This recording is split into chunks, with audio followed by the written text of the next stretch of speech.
We are continuing to bring you stories on the ground in Ukraine, the real people whose lives have been turned upside down.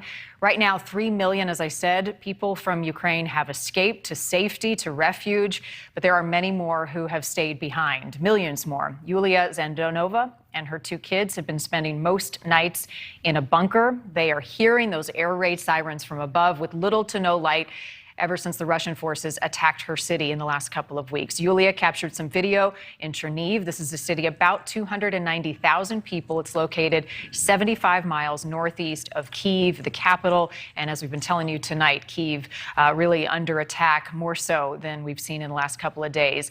The attack on Chernihiv about 2 weeks ago. Yulia is joining us once again live tonight. Thank you so much. I know that you're in a safe but yet scary place. I want to first start with President Zelensky. He is set to address both houses of Congress here in the United States tomorrow. He is asking and pleading for more support. To this point, he hasn't received any. How does that land with you and other Ukrainians right now?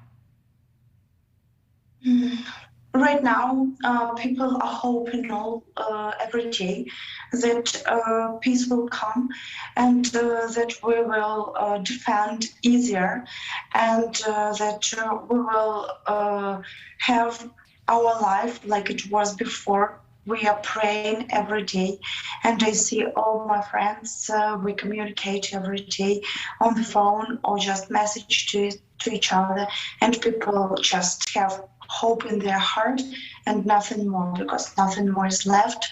Every day we are asking other countries to help us, NATO to help us, and just to stop this dangerous, cruel war. Yeah.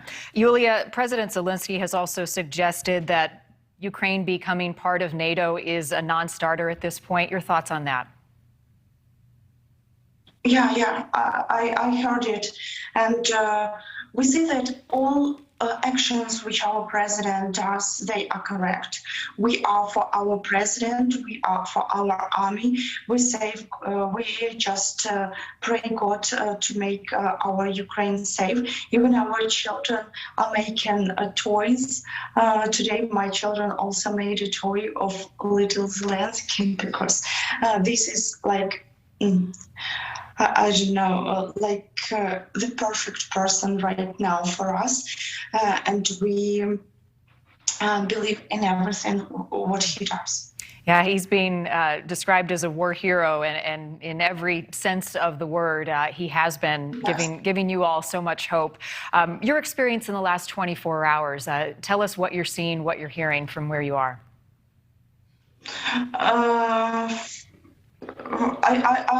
Every day we just are afraid of news, because every day we can see what's happened with the cities, and I follow every news which are from Chernihiv, and I saw that there are some more destructions, and some of my relatives managed to flee again, and some people managed to escape, but unfortunately there is no connection with all of them.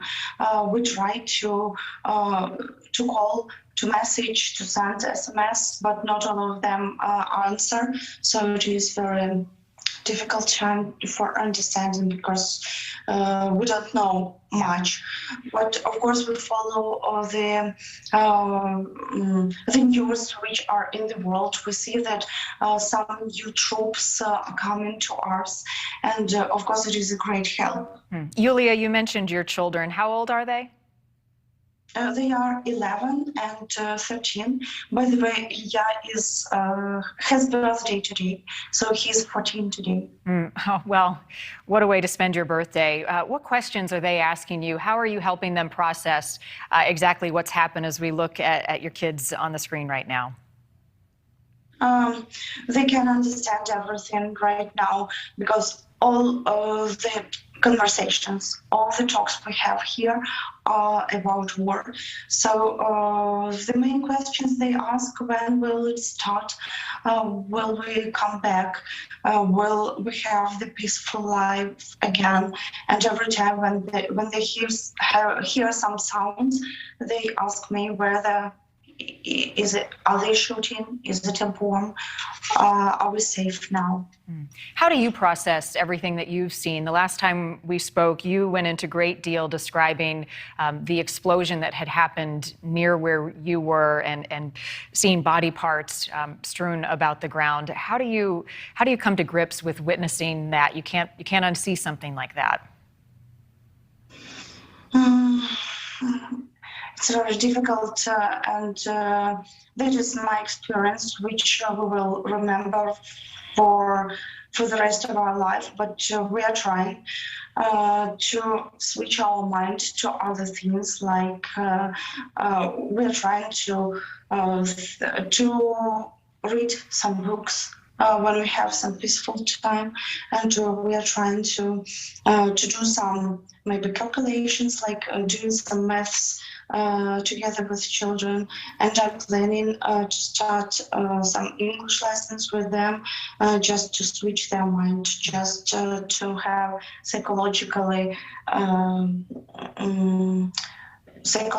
help, maybe not to think only about depressing things. Yeah.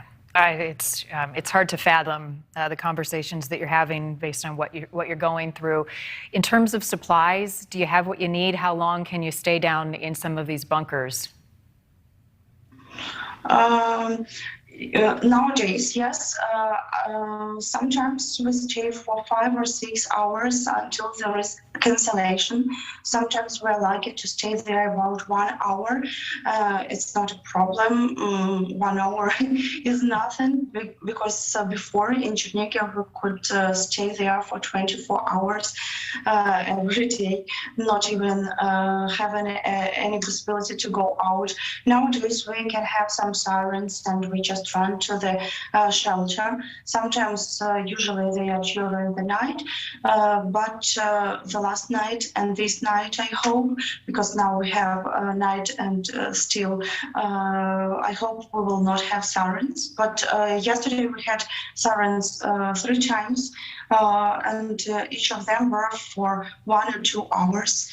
Before we had sirens, and the cancellation hasn't been done until 6 hours staying in the shelter.